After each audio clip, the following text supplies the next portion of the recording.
let's वो मेरे quickly साथ get into the word.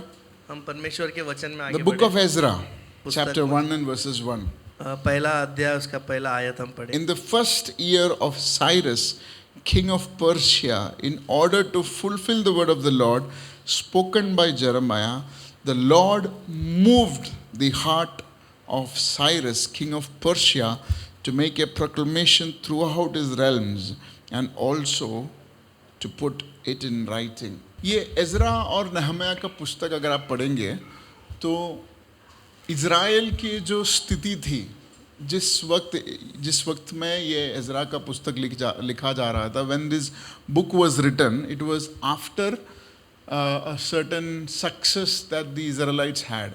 ये जो पुस्तक लिखा गया है वो इस्राएलियों के कुछ सक्सेस के बाद लिखा गया था। So what happened is that Nebuchadnezzar, the king of Babylon, he took away the Israelites as captive.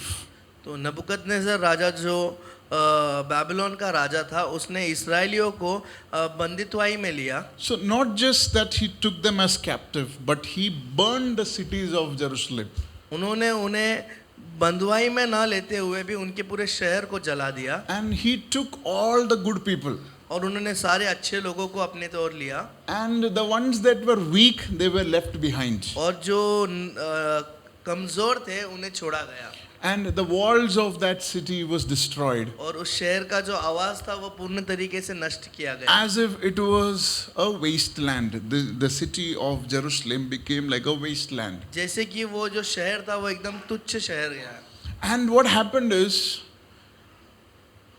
that this Ezra and Nehemiah in the further books, you would see that they had a desire to rebuild what was broken.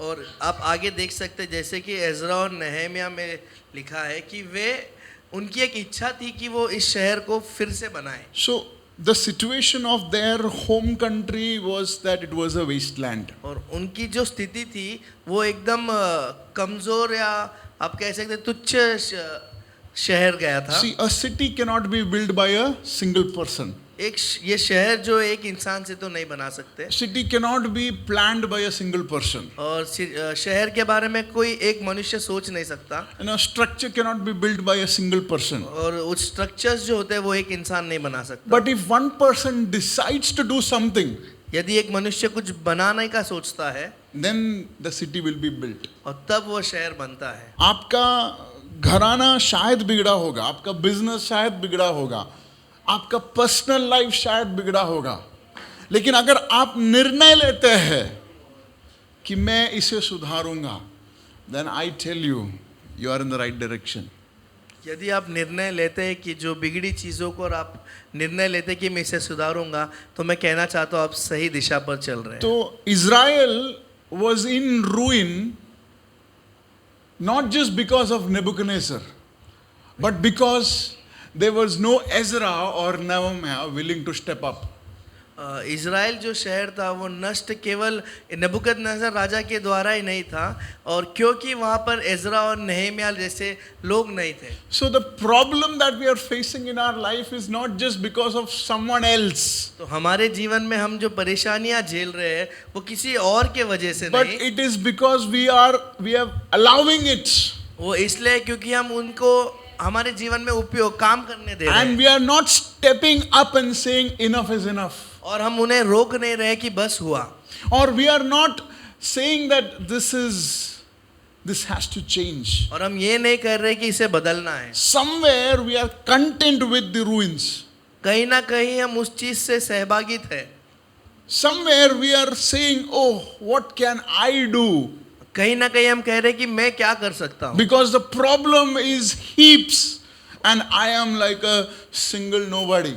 और जो हमारा परेशानी है वो काफी बड़ा है और मैं उसके सामने कुछ भी नहीं। But here you see that Ezra decides that I'm going to do something for my city so that its present state will change. और यहाँ पर आप देख सकते हैं जो एज़रा है निर्णय लेता है कि जिस स्थिति से हम हैं उस चीज को मैं बदलना चाहता हूँ। See, जब तक परमेश्वर को वो बंदा नहीं दिखता तब तक परमेश्वर शांत बैठता है।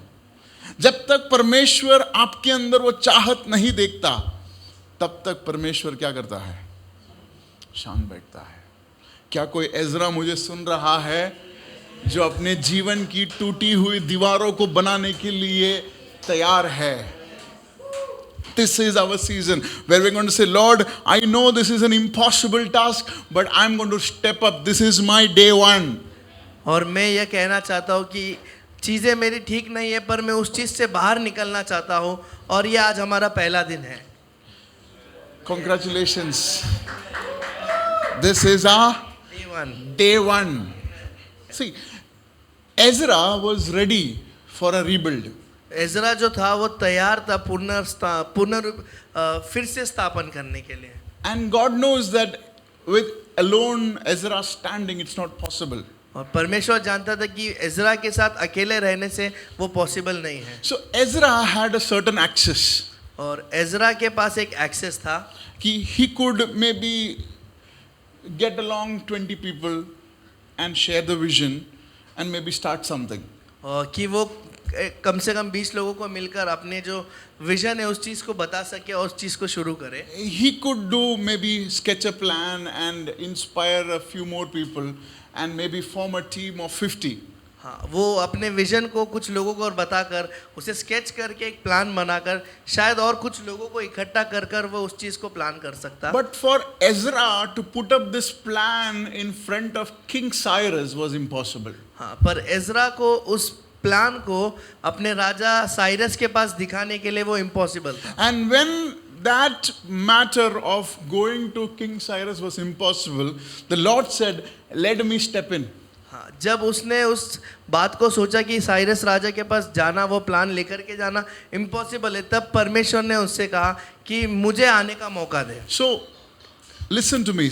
So here, Ezra has his limitation. He can't get into the mind of King Cyrus. यहाँ पर एजरा जो है वो राजा साइरस के दिमाग तक नहीं जा सकता। But here, Ezra knows another king who has control over the other kings. पर यहाँ पर एजरा जो है वो जानता है कि एक और राजा है जो सारे राजाओं को जानता है। This is our advantage. ये हमारा एडवांटेज है। Are you getting this? क्या आपको समझ आ रही है? जहां पर हम नहीं पहुंच पाते हैं वहां पर हमारा परमेश्वर पहुंचता है। जिस दफ्तर पर हमारा हाथ, हमारा इन्फ्लुएंस नहीं पहुंच सकता, हमारा परमेश्वर का इन्फ्लुएंस। जिस कॉन्ट्रैक्ट हाथ में आने में हमारी क्षमता नहीं थी, परमेश्वर उस कॉन्ट्रैक्ट को हमारे लिए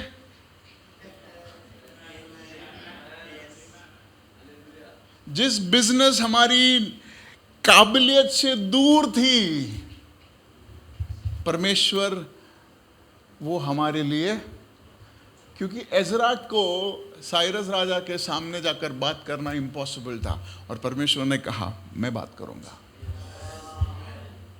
ये परमेश्वर एजरा का परमेश्वर ही नहीं है, रिलीजन का भी परमेश्वर है। Where you are not able to access, the Lord says, I'm going to access for you. जहाँ पर आप सोचते हैं कि आप नहीं पहुंच सकते उस बात कर, पर परमेश्वर कहता है कि वहाँ पर मैं पहुंचता हूँ। जहाँ पर हमारी क्षमता खत्म होती है, हमारा परमेश्वर का क्षमता वहाँ पे शुरू होता है। This is what is Ezra's confidence, right? Ezra वही कह रहा है कि मैं भला 20 जन को इकट्ठा कर सकता हूँ, लेकिन साइरस को नहीं, किंग साइरस को मैं नहीं बुला सकता। तो परमेश्वर कहता है let me step in, and we see that the Lord moved the heart of king Cyrus. और ये साइरस का 10वां साल नहीं था, ये पहला साल था। देखिए, पहला साल में कोई इज़राइल उनके लिए दुश्मन था, इसलिए तो उनको बंदी बना के लेके आया ना। तो पहला साल में कोई अपने दुश्मन की सहायता करने को तैयार होगा ना, क्योंकि परमेश्वर इन्वॉल्व है। See, that is where our understanding has to come. When things are impossible, जब चीजें असंभव है, and then we say, please Lord, make your way. और हम परमेश्वर को न्योता देते हैं कि आप आए, Then he rewrites history. वो फिर से लिखते हैं चरित्र वो को। इतिहास को बदल सकता है। बट द थिंग इज, हम बोलते हैं हमारी इन्फ्लुएंस से, हमारी कोशिश से हम करेंगे, हम ये सोचते हैं कि हम हमारे कोशिश से इस चीज को और करें। परमेश्वर खुश है। प्रभु खुश है।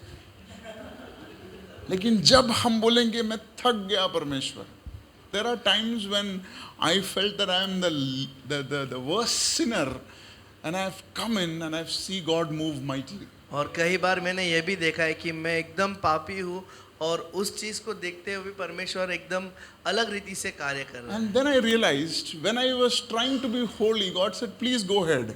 You don't need me. हाँ, और जब But मैंने when I said, I am weak, He said, yes, let my strength manifest in your weakness. और जब मैंने देखा कि मैं एकदम पवित्र हूँ, परमेश्वर ने मुझे कहा आगे बढ़ो। लेकिन जब मैंने सोचा या जब मैंने समझा कि मैं उस योग्य नहीं, तब परमेश्वर ने मेरा साथ दिया। So thank God for weaknesses. परमेश्वर का धन्यवाद हो कमजोरी में। Don't feel bad that you are weak. बुरा ना माने कि आप आप में कमजोर हैं। कमजोरी है, चलेगा, क्योंकि वही कमजोरी परमेश्वर के लिए सबसे बड़ा ताकत बनता है। Amen. He doesn't forget what He has promised. परमेश्वर नहीं भूलता उन्होंने जिस चीज का हमें And वादा He किया है। can move the hearts of kings to ensure what He has promised comes to pass. और वो राजाओं के मनों को बदल सकते हैं कि जो चीज का उसने वायदा दिया, वायदा दिया है उसे वो पूरा करें। जो परमेश्वर ने कहा है कि आप क्या बनने वाले हैं, वो उनको याद है, आप भूल गए रहेंगे, लेकिन वो पॉलिसीज को बदल सकता है, गवर्नमेंट के पॉलिसीज को बदल सकता है, रणनीतियों को बदल सकता है, केवल आपके ऊपर परमेश्वर की उस वायदे को पूरा करने के लिए। This is our prayer. ये मेरी प्रार्थना है कि परमेश्वर के वायदे जो उसने हमारे जीवन में दिया है उसको याद करो। हम परमेश्वर के वायदे को सुनना पसंद करते हैं और भूलना भी पसंद करते हैं, फिर याद दिलाना पड़ता है कि ऐसा परमेश्वर ने। तो जब भी परमेश्वर एक वायदा देता है उसे लिख के रखो, राइट डाउन, उसे लिख के रखो, और बीच बीच में परमेश्वर को भी याद दिलाओ कि तूने ऐसा मुझसे वायदा दिया था। And let me tell you, every promises that he has said that has to come to pass. जितने भी वादा है परमेश्वर ने हमें दिए वो पूरा होकर रहेगा। जब एजरा के जीवन में ऐसी एक स्थिति घटी, व्हेन किंग साइरस मूव्ड, और उसका हृदय जब हलचल हुआ, तो उसने एक डिक्लेरेशन भेजा कि जो भी एजरा को चाहिए वो जारी किया जाए, that has to be made in accordance to what Ezra wanted. तो केवल राजा का ही नहीं, वहाँ पे एक वाक्य लिखा है, अब मैं पढ़ूंगा आपके लिए। Everyone whose heart God had moved prepared to go up and build the house of the Lord in Jerusalem. ना केवल राजा साइरस का हृदय परमेश्वर ने मोड़ा, परंतु उन सारे लोग जो एजरा को जरूरत थी, उन सारे लोगों के मन को किसने मोड़ा? परमेश्वर ने मोड़ा। राइट? सो परमेश्वर का वायदा को पूरा करने के लिए आपको मैनिपुलेशन करने की जरूरत नहीं है। मैनिपुलेशन मतलब आपको घुमाने की जरूरत नहीं लोगों को। जब परमेश्वर ने हमें एक जिम्मेदारी दी है, तो वो परमेश्वर जो है सही लोगों को क्या करेगा? भेजेगा। जब परमेश्वर का वाणी हमारे ऊपर है, उसका आदेश हमारे ऊपर है, तो उसे पूरा करने का जिम्मेदारी भी किसका है? परमेश्वर का है। So being available is the one thing that we have to do. उसके लिए अवेलेबल रहना ही हमारे लिए सबसे महत्वपूर्ण है। Don't try to manipulate people to be part of your ministry, to be part of your church, to be part of your assignments. वो लोग आएंगे जिसके हृदय को परमेश्वर ने छुआ है। आमीन। क्या आप तैयार है उस नए सीजन के लिए जहाँ पर परमेश्वर अपने हित में आपके जीवनों में कार्य करेगा और आप सरप्राइज रह जाएंगे कि कैसे ऐसे द्वार खोल रहे हैं? क्यों? क्योंकि परमेश्वर की वाणी आपके ऊपर है. He has released a voice over our lives. Let's close our eyes in prayer. Father, we want to thank you for this wonderful time. We pray that you would give us the grace, Lord, to receive this word and act on this word, Lord. इस वचन पर मनन करने के लिए तो सहायता करे परमेश्वर. प्रभु, ये वचन हमारे लिए एक बड़ा आश्वासन का कारण होने के लिए हम प्रार्थना करते हैं. प्रभु, तू हमारे लिए असंभव सा द्वार को खोलने वाला परमेश्वर है, ये हम जानते हैं परमेश्वर. प्रभु, हम पूरे दिल से इस वचन के ऊपर हम विश्वास रखते हैं. जिस तरह तूने साइरस राजा के हृदय को बदला, उसी तरह कई सारे हमारे पहुंच से बाहर जो सिचुएशंस है उस पर परमेश्वर तू हावी होगा, ये हम जानते हैं. We know for a fact that you're going to access things that is impossible for us, Lord. Let your hand be stretched over things that are out of our control. जो हमारे कंट्रोल के बाहर चीज़ें हैं, उसको परमेश्वर तेरे हाथों में रखते हैं. I pray that you're going to control it for us, Lord. And I pray that you're going to give us grace to rebuild that which is broken. तूने हमारा प्रार्थनाओं को सुना, इसलिए धन्यवाद. यीशु मसीह के नाम में, आमेन, आमेन.